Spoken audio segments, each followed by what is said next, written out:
Hello my dear students, good morning. आप सबको जय हिंद, वंदे मातरम, सलाम, नमस्ते, सत श्री अकाल, आदाब, गुड मॉर्निंग। आइए बच्चों, बात करते हैं लोकोक्तियों के पार्ट 3 पर। ठीक है भाई, देखिए, इस हाथ से दे उस हाथ से ले। खूब सुना होगा आप लोगों ने कि इस हाथ से दे और उस हाथ से ले, इससे दे उससे ले, है ना। इसका मतलब है दिया हुआ दान कभी भी निष्फल नहीं जाता। मतलब किसी को अगर आपने दान दिया है तो कहीं ना कहीं वो ईश्वर आपको किसी और रूप में उस दान का परिवर्तन करके दे देगा किसी और रूप में, ठीक है ना। तो दिया हुआ दान कभी भी निष्फल नहीं जाता। इस हाथ दे उस हाथ ले, है ना, कभी भी निष्फल नहीं जाता। इस माया के 3 नाम, ये जो माया है ना, धन पैसा, इसके 3 नाम, परसु परसा परसराम। परसु परसा परसराम मतलब सीधी सी बात है, आपके पास अगर पैसा नहीं है तो नाम का कोई मतलब ही नहीं, बेकार से बुलाएंगे आपको, बेकार से नाम से। और अगर थोड़ा सा पैसा है, थोड़ा सा सम्मान से बुलाएंगे। और बहुत पैसा है तो पूरा नाम लेंगे आपका, पूरा सम्मान के साथ, ठीक है। हाँ, तो जो जो धन बढ़ता है ना, धनी व्यक्ति का सम्मान भी बढ़ता जाता है, ठीक है। जो जो धन बढ़ता है त्यों त्यों धनी का मान सम्मान भी बढ़ जाता है। जो जो धन बढ़ता है तो धनी व्यक्ति बन रहा है ना कोई, उसका मान भी लगातार बढ़ता जाएगा। इस माया के 3 नाम, परसु परसा परसराम, ठीक है भाई। ईश्वर की माया कहीं धूप कहीं छाया, ईश्वर की माया कहीं धूप कहीं छाया। इसका मतलब हर समय हर जगह एक समान माहौल नहीं रहता है भाई, कहीं दुख तो कहीं सुख। एक ही समय में कोई परिवार बहुत ज़्यादा खुश होता है तो उसी समय कोई ना कोई परिवार बहुत ज़्यादा दुखी भी होता है, राइट। हाँ, तो संसार में सुख और दुख दोनों ही है भैया, सुख भी है और दुख भी है, कहीं धूप है तो कहीं छाया है, ठीक है ना। ईश्वर की माया कहीं धूप और कहीं छाया। उल्टा चोर कोतवाल को डांटे, उल्टा चोर कोतवाल को डांटे, ये भी खूब सुना आप लोगों ने। चोरी खुद चोर ने करी और कोतवाल जो रक्षा करने वाला उसको, इस कोतवाल ने चोरी करी है ना। मतलब अपना दोष जो है निर्दोष के ऊपर मढ़ना, ठीक है। अपना दोष निर्दोष पर मढ़ना मतलब लगाना, ठीक है। तो उसको बोलते हैं उल्टा चोर कोतवाल को डांटे।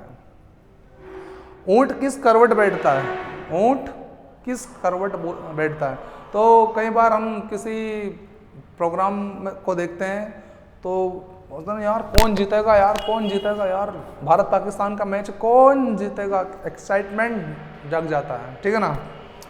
और फिर हम बोलते हैं वहाँ पर देखते हैं ऊंट किस करवट बैठता है ना। मतलब परिणाम अभी हमारे हाथ में नहीं है, परिणाम का अनिश्चित होना, ठीक है। हाँ, कार्य का परिणाम अनिश्चित होना, भारत पाकिस्तान के मैच का परिणाम अनिश्चित होना। तो हम कहते हैं ऊंट किस करवट बैठता है, देखते हैं। कार्य का परिणाम अनिश्चित होना। ऊंट को निगल लिया और दुम को हिचके। देखो भाई, पूरा ऊंट तो निगल लिया तुमने, अब उसकी दुम का मतलब होता है पूंछ, उसको निगलने में हिचकी आ रही, तुम संकोच कर रहे हो तुम, है ना। मतलब भारी विपत्ति तो आपने सहन कर ली और छोटी मोटी विपत्ति में आप संकोच कर रहे हो, विचार कर रहे हो, है क्या नहीं ऐसा। तो बड़ी विपत्ति को स्वीकार करना, स्वीकार, बड़ी विपत्ति को स्वीकार और साधारण बात पर संकोच, छोटी मोटी कोई बात उस पर संकोच कर रहे हो, होगा कि नहीं होगा यार ऐसा, होगा कि नहीं होगा यार ऐसा, ठीक है। तो बड़ी विपत्ति को स्वीकार और साधारण बात पर संकोच को बोलते हैं क्या, ऊंट को निगलना और दुम के लिए हिचके। ऊंट को निगल लिया और दुम को हिचके, हिचके मतलब संकोच करें, ठीक है भाई। लाइक शेयर और सब्सक्राइब चल रहा है कि नहीं चल रहा है आपका? जल्दी से बटन को, लाइक का बटन धम से दबा दिया करो यार, देर मत लगाएं। ओके, ऊंट मक्का की ओर भागता है, समझे कुछ भाई। ऊंट का संबंध मक्का से बताया गया है। मक्का को ऊंट की मातृभूमि में, मक्का मदीना है ना, तो वहाँ ज़्यादा ऊंट पाए जाते हैं और वहाँ से ही इसकी जन्मभूमि मानते हैं उसको, है ना। तो भैया सीधी सी बात है, कोई जहाँ जन्म लेगा जिसको अपनी मातृभूमि मानेगा उसकी ओर भागेगा ही नहीं वो तो, मतलब बड़ा लगाव बताया गया है। क्या बताया गया है? लगाव, बड़ा प्रेम रहता है उनके बीच में। कोई आप अपनी मातृभूमि से कितना प्रेम करते हो, इस तरह से हर आदमी अपनी मातृभूमि से बड़ा लगाव रखता है, प्रेम करता है। इसलिए कहते हैं ऊंट मक्का की ओर भागता है। ऊंट की मातृभूमि क्या बताइए? मक्का, ठीक है। तो ऊंट मक्का की ओर भागता है मतलब अपनी मातृभूमि से सभी का विशेष प्रेम होता है, सभी का विशेष प्रेम होता है। जैसे आप लोग कई बार छुट्टियां जैसे ही इंतजार करते हैं हम लोग, अरे सर छुट्टी कब आएगी, दिवाली आ रही है, वैसे तो छुट्टी आ ही रही है इस बार तो, है ना। तो छुट्टियों का इंतजार होता है, जैसे ही छुट्टियां मिलती है हमारे बैग तैयार हो जाते हैं, कहाँ जाने के लिए? गांव जाने के लिए हो जाते हैं ना। हाँ ऐसे, तो वो तो मातृभूमि तो हमारी है ही सही ना, गांव है कि नहीं है। तो वहाँ से हमारा क्या है? प्रेम है। और देखा जाए तो पूरा हमारा भारत ही हमारी मातृभूमि है क्या नहीं? हाँ, लेकिन इसका बड़े पैमाने पर हमें पता चलता है फिर कि जब हम विदेश जाते हैं ना, तब हमें भारत की याद आती है। हमारा भारत, हमारा भारत, है ना। और अभी हम भारत में हैं तो हमें हमारे गांव की याद आती है, हमारा गांव, है ना। हाँ भाई, गांव के अपने मजे हैं यार, इसलिए याद आना स्वाभाविक भी है, ठीक है ना। हाँ सभी का विशेष प्रेम होता है। ऊंट की चोरी और झुके झुके, अब बताओ आप, ऊंट से झुकाता है क्या बेचारा? वो झुकना चाहे तो झुक नहीं पाए, है क्या नहीं। और चोरी भी किसकी? ऊंट जैसी चोरी, ऊंट की चोरी और झुके झुके, मतलब जो काम छुप के नहीं किए जा सकते हैं उनको छुप कर करने का प्रयास कर रहे हैं हम, ठीक है ना। अब ऊंट से झुकाया नहीं जाता है और आप झुकाने की बोल रहे हो उसको, ठीक है। तो छिपकर नहीं किए जाने वाले काम को छिपकर करने का प्रयास करना, छिपके नहीं किए जाने वाले काम को छिपकर करने का प्रयास करना, उसको बोलते हैं ऊंट की चोरी और झुके झुके, झुके झुके, झुके झुके और नहीं झुके झुके, ठीक है। एक हाथ से ताली नहीं बजती, अब बजती है क्या? बताइए, बजा के बताओ, बजा के बताओ। नहीं बजेगी, है ना। तो एक हाथ से ताली नहीं बजती मतलब एक तरफ से कार्य करने पर कोई कार्य पूरा नहीं होता।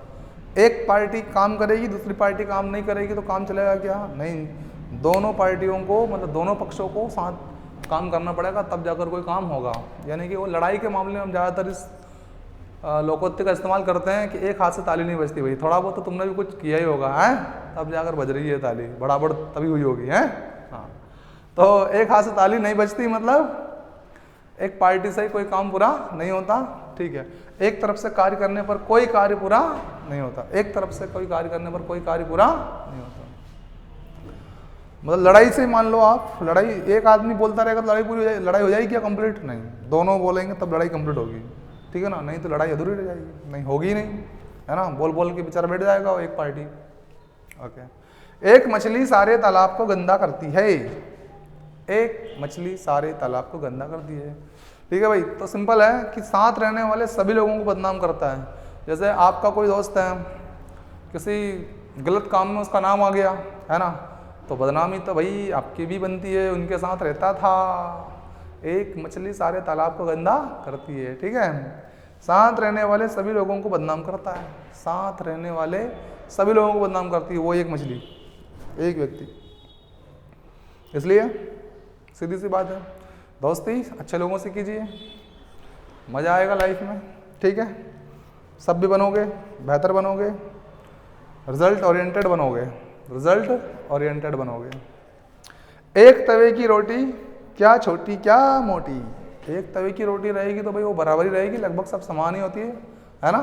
तो एक तवे की रोटी क्या छोटी क्या मोटी, सबका लगभग एक समान होना।